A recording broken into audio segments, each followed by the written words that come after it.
Com 2 empates contra a África do Sul e Egito, a seleção brasileira de futebol enfrenta hoje a Dinamarca com uma tarefa muito difícil. Tem que vencer para se classificar para a próxima fase das Olimpíadas. A seleção que já encantou o mundo inteiro, hoje vive uma situação complicada. Mas o que será que falta para a seleção voltar a jogar bonito? Nós conversamos com uma família que tem futebol no DNA. 3 gerações criadas no futebol. Manuel Maria jogou no Santos e foi convocado para as Olimpíadas de 68 no México. Os filhos Arão e André trabalham nas categorias de base do Peixe. E os netos Davi e Henrique querem seguir carreira no futebol. Cada um vive ou viveu um período diferente no esporte. Arão é técnico do Sub-17 do Santos, a categoria que mais revela talentos no time. Thiago Maia, que está na atual seleção olímpica, passou pelas suas mãos. E com ele, o pessoal não tem moleza. Futebol é levado a sério. A vida do jogador é difícil, ela é feita de renúncias e eles deixam de ter muitas etapas que os adolescentes amigos dele têm para poder se dedicar ao futebol. Então a gente tem que tratar, tem que entender a necessidade de cada um. Aqui nós trabalhamos sem dar privilégio para A ou B. A gente está sempre à disposição. Na verdade, você tem que tratá-los como filhos, Nem sempre o sim, ele vai estar ajudando. O não, às vezes, vai ajudar. André é auxiliar técnico do irmão. Para ele, hoje, o esportista tem muita influência externa. E isso atrapalha o desempenho dentro do campo. O jogador está se atentando muito com a parte externa. Ele tem que chamar atenção dentro de campo. Então, eu acho que a vaidade, às vezes, eles ultrapassam um pouco, entendeu? Então, eu acho que treinar bastante, se dedicar, abdicar de certas coisas. A vida de quem quer ser jogador de futebol não é fácil. Manuel Maria viveu outros tempos. Tempos que, segundo ele, jogar numa seleção era vitrine para quem sabe ir para o exterior. Para o ex-ponta-direita, hoje a seleção ganhou outro status. Antigamente você encontrava um garoto e falava assim, qual é o seu sonho? Ele dizia, eu quero jogar no Santos Futebol Clube. Hoje, a gente pergunta para uma criança, elas falam assim, eu quero jogar no Real Madrid, no Barcelona. Nós perdemos definitivamente a identidade. A seleção brasileira de futebol não tem nenhuma medalha de ouro nas Olimpíadas. Aliás, o maior jogador da história do futebol brasileiro nunca teve a oportunidade de defender a amarelinha durante os Jogos. A seleção brasileira está com uma chance tanto na mão.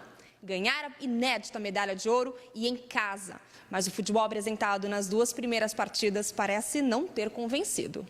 Foram 2 empates por 0-0 contra a África do Sul e contra o Egito. O Brasil precisa de uma vitória contra a Dinamarca para passar de fase e seguir em busca do ouro. Para Manuel Maria, a seleção ainda tem chances. Eu acho que o Brasil, vamos torcer para que ganhe e eu vou torcer. Eu não aceito um outro resultado a não ser a vitória. E a partir daí, a classificação, aí tudo muda. Todo mundo quer a vitória, né, gente? E essa foi a opinião de quem praticou e ainda trabalha com futebol. Mas e o psicológico? Até que ponto o psicológico dos jogadores atrapalha o rendimento deles em campo? Então, para falar sobre isso, estamos recebendo aqui no estúdio a psicóloga de esporte, Sônia Romão. Bom dia, Sônia. Muito obrigada pela sua presença aqui no VTV da gente. Prazer, amor. Como a gente viu aí na reportagem, apesar da esperança na classificação que todos nós temos, a seleção brasileira não está agradando. O psicológico, na sua opinião, pode ter a ver com isso? Eu acho que é fundamental. Porque a gente já sabe que jogar eles sabem, Já mostraram isso, inclusive? Não, já mostraram outra coisa. Você tem o cerebelo atrás na sua cabeça, é uma caixa da memória da coordenação motora. Tudo que todos já fizeram está ali intacto.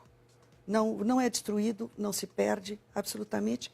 Eles estão totalmente competentes. Agora, a psicologia, o nível de estresse que você tem é que vai fazer com que essa caixa de memória funcione. Se eu tiver pouco estresse, nós temos um estresse bom. Se eu tiver pouco estresse, eu não jogo. Se eu tiver muito estresse, eu não jogo. Então, essa afinação é a psicologia que dá. O se achar muito bom, na hora atrapalha. Se eu me achar muito bom, eu fico com menos estresse. Eu fico na situação de acomodação.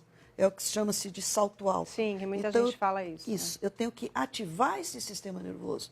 Mostrar para esse menino que essa acomodação vai fazer com que o cerebelo, que ele tem intacto, nas suas jogadas, não vão funcionar. Elas vão cair de rendimento. Tá, eu vou chamar agora o apresentador do Futebol Esporte Show da VTV para participar da nossa conversa, que ele é comentarista também de futebol, Marcel Capretes, por Skype. Bom dia, Marcel. Bom dia, Vanessa. Bom dia, doutora. Bom dia a todos ligados aqui no VTV da gente. Qual que é a sua opinião sobre isso, Marcel? Você está ouvindo aí a nossa conversa? Qual que é a sua opinião? O que está acontecendo com a seleção brasileira? Olha, Vanessa, eu concordo inteiramente com a doutora. O Brasil, a seleção brasileira em si, ela passa por problemas psicológicos há um bom tempo. A gente viu na última Copa do Mundo em 2014 um time totalmente descontrolado emocionalmente, jogadores chorando, jogadores que não souberam lidar com a pressão que é disputar uma competição desse tamanho em casa. E eu vejo um filme bem parecido agora nas Olimpíadas. O psicológico tem atrapalhado demais a seleção brasileira. Primeiro que são meninos, a maioria dos jogadores com menos de 23 anos, e essa carga de jogar em casa tem pesado e muito nessa seleção brasileira. São bons jogadores, é verdade. O Brasil tem o Neymar, que é o terceiro melhor jogador do mundo. Tem o Gabriel Jesus, que foi vendido agora para o Manchester City, do técnico Guardiola. Jogadores que têm potencial, mas a questão psicológica, por exemplo, quando você não faz um gol, como foi nos últimos 2 jogos, o Brasil não fez nenhum gol, e a torcida se volta contra, esses jogadores não têm sabido reagir bem a isso. Eles se abatem ao invés de tomar isso como um estímulo. Então a questão psicológica, para mim, tem pesado e muito essa seleção olímpica, viu, Vanessa? É verdade, Marcel. E Sônia, o Manuel Maria falou aí na reportagem sobre o conceito de jogar na seleção que mudou, né? Antes era uma vitrine, era um sonho. Hoje não, eles querem jogar na Europa. A seleção passa a ser pouca coisa para eles. Isso também atrapalha. A seleção brasileira está em baixa, seja olímpica, seja a nossa seleção, não é? Ela está em baixa, nós temos que nos refazer. Mas uma coisa que estão fazendo errado é querer trazer o modo europeu para o Brasil. Porque o brasileiro, ele é criativo. O brasileiro, ele descende do negro, ele descende do negro capoeirista. Ele sabe driblar, ele sabe ter finta, ele sabe uma série de coisas. É por isso que nós usamos isso, nós temos isso. O europeu não tem isso, por isso que tem que privilegiar o esquema tático o tempo inteiro. Então, o brasileiro esquece dessa criatividade que nós temos e vão os técnicos fazer estágios no exterior e trazer os esquemas que servem ao europeu. Nós podemos colocar esquemas táticos no Brasil, mas não só táticos, porque nós temos que deixar os nossos criativos jogarem. E de modo geral, se está arrebentando isso. Sim. Então, eu também penso, se esse técnico olímpico hoje, o esquema tático dele não está também arrebentando ou paralisando ou estagnando essa criatividade que os meninos de frente têm. Está faltando tática também, então, Marcel, na sua opinião? Não, ao contrário, talvez esteja excessiva. Muita, exatamente, que acaba atrapalhando... Porque os criativos se perdem, Marcelo. Claro, não, perfeito, doutora. O Brasil foi pentacampeão do mundo por quê? Porque aqui sempre brotaram talentos, ok? A gente concorda com isso. O futebol de rua aqui no Brasil sempre foi fundamental, por isso nós tivemos um Pelé, um Garrincha, um Romário, um Ronaldo fenômeno. Com o passar dos anos... Era menos tática e mais talento, né, na época. Exato. Nós perdemos os campinhos de várzea, porque hoje a gente tem muito prédio, mudou um pouco o perfil do nosso país. Então, a gente não tem mais tantos craques como nós tínhamos antigamente. Isso é um fato. Nós temos o Neymar, tivemos o Kaká como melhor do mundo na última década, e quem mais? Ronaldinho Gaúcho. Se na última Copa do Mundo que ganhamos, em 2002, nós tínhamos Ronaldo, Rivaldo, Cafu, Roberto Carlos, Ronaldinho Gaúcho, enfim, vários jogadores, hoje nós só temos o Neymar, que é assim um cara ao concurso. Então, por que isso aí? A nossa formação hoje, como disse a doutora, privilegia mais o tático. Nós importamos o que o europeu fez e deixamos a criatividade. Como que está a formação dos nossos jogadores? Hoje o menino, ele aprende de maneira lúdica ou já com 10, 12 anos, ele é colocado a treinamentos exaustivos que perdem, que tiram dele a paixão de jogar futebol. Cadê aquela paixão do brasileiro, o improviso, o drible? A gente não tem mais isso. Então vale sim uma reflexão mais profunda de como as nossas categorias de base têm sido tratadas, viu, Vanessa? É verdade. Tem também, gente, que eu queria abordar com vocês a parte da vaidade, né? Hoje em dia, jogador com brinco, cabelo pintado, chuteira colorida. O que acontece? Por que tudo isso? E o psicológico acaba atrapalhando também nessa hora, Olha, né, Sônia? se nós pegarmos os atacantes, tá? Todos são vaidosos. Todos.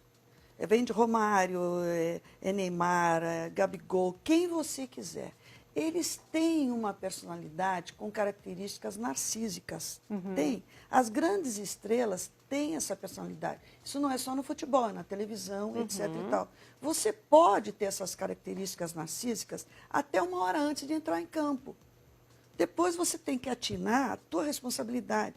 Você tem que chamar a si mesmo, você tem que ter um autodiálogo da tua competência, que vai começar dali uma hora. Então, se você se acha, eu sou o máximo, eu sou o cara, eu resolvo na hora. Você não vai resolver, porque o sistema nervoso está desaquecido. Você não vai jogar. Da mesma forma que existem meninos também na seleção hoje, que estão iniciando, que devem estar no ponto extremo, devem estar se cobrando demais. Sim. É a minha estreia, eu tenho que jogar bem, eu tenho que fazer, tenho que acontecer. Então, você pode ser vaidoso. O seu brinco não estraga a sua competência se você souber tirá-lo na hora certa e falar, depois eu pego você de novo. Sim. Depois eu pego a minha marra de novo. Né? Agora eu vou jogar, vou fazer o meu papel, o meu compromisso, porque nesse momento eu estou zerado, o jogo não começou. Então, se eu estou zerado, se eu não fiz nada nesse jogo, eu não sou ninguém. Eu vou ser no final do jogo. Então, esse é um trabalho também psicológico, de consciência. O que você está fazendo com você, que também falta. Sim, sem dúvida. Essa que é a verdade que falta. E o que você acha do jogo de hoje, Marcel? O que você acha que vai acontecer hoje à noite? Vanessa, eu estou com muito medo, para falar a verdade. O Brasil não fez nenhum gol em 2 jogos até aqui nas Olimpíadas, futebol masculino. Pegamos Iraque e África do Sul. 2 times, 2 seleções da 4ª divisão mundial. A Dinamarca, que tem um nível um pouco melhor, futebol europeu, eu prevejo muitas dificuldades. Sinceramente, antes de começar as Olimpíadas, eu não imaginava que essa seleção fosse ganhar a medalha de ouro, confesso. Mas também não imaginava, vou ser honesto, que a gente não fosse marcar nenhum gol em 2 jogos. Sinceramente, eu não previ um desempenho tão ruim assim. Eu vejo o psicológico abalado, eu vejo de maneira muito clara o técnico Rogério Micali perdido. Ele deu uma coletiva ontem, tentando mais falar para o Neymar do que falar para o povo brasileiro. Então existe uma preocupação em blindar o Neymar que me incomoda, um pouco incomoda, principalmente o grupo de jogadores. O que importa é o grupo, que não sei até que ponto aceita bem isso aí, porque assim, a gente pegar o Neymar, ele é o 3º melhor do mundo, ok, mas na seleção tem que ser mais um. O tratamento. Dentro de campo, a liderança técnica dele prevalece. Mas eu não vejo, por exemplo, para exemplificar essa minha afirmação, o Neymar como capitão da seleção brasileira. Se a gente pegar o Romário, que era o melhor em 94, não era o capitão. O Pelé não era o capitão da seleção brasileira. Então falta uma liderança nesse time. O Brasil pode até passar hoje pela Dinamarca, não é impossível ganhar o jogo, ok. Mas sinceramente, Vanessa, pelo que eu tenho visto até agora, pelo que eu tenho acompanhado da seleção brasileira, não só fora de campo, como eu falei no psicológico, mas também no tático, no técnico, não prevejo medalhas para esse time, viu, Vanessa? É uma pena, né, Marcel? Muito obrigada, viu, pela sua participação aqui no VTV da gente. Qualquer novidade, a gente volta a se falar então. Marcel, boa tarde para você. Boa tarde, Vanessa. E 12h15, daqui a pouco eu já chego com o VTV Futebol Esporte Show. Muito aí. Também sobre futebol aqui na VTV SBT. Tá certo, Marcel. Obrigada. Bom programa para você. Sônia, muito obrigada pela sua participação aqui no VTV da gente. Muito obrigada. Uma boa tarde para você. Boa tarde.